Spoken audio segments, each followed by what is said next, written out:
Kabinet Dwikora II atau Kabinet Dwikora yang disempurnakan adalah Kabinet Pemerintah Indonesia dipimpin Presiden Soekarno yang diumumkan pada 21 Februari 1966 dan dilantik pada 24 Februari 1966. Kabinet ini dikenal sebagai Kabinet 100 Menteri karena jumlah yang sangat banyak, sekitar 109 menteri, dan sering dikaitkan dengan respon terhadap krisis sosial ekonomi pasca G30S.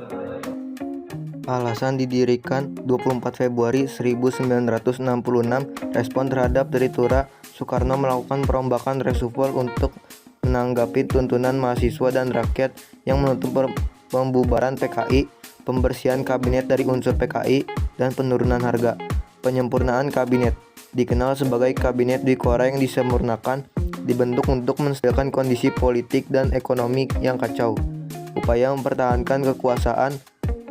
Upaya Soekarno untuk menenangkan situasi politik dengan memasukkan lebih banyak unsur dari berbagai kalangan, termasuk sayap kiri, guna mengimbangi kekuatan militer.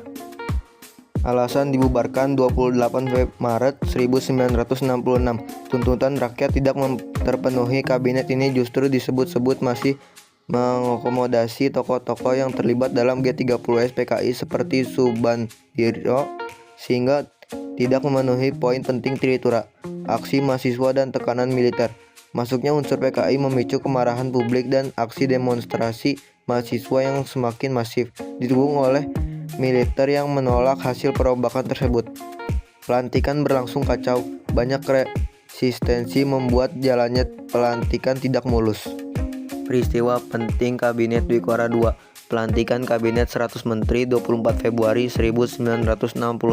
Presiden Soekarno melantik kabinet yang disempurnakan berdasarkan Kapres nomor 38 tahun 1966 dengan jumlah anggota mencapai 132 orang. Demonstrasi besar mahasiswa atau Tritura.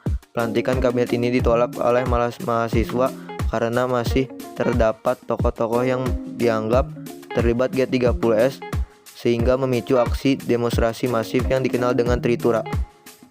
Ciri-ciri utama Kabinet Dwikora II. Kabinet tergemuk 100 menteri, terdiri dari 132 pejabat termasuk menteri-menteri diperbentukan dan pembantu presiden setingkat menteri. Disebut kabinet yang disempurnakan, merupakan hasil penyempurnaan Kabinet Dwikora I untuk mengatasi krisis politik. Didominasi oleh kiri Subandiro, masih diwarnai tokoh-tokoh yang dianggap terlibat G30S, khususnya Dr. Subandiro, Menteri Koordinator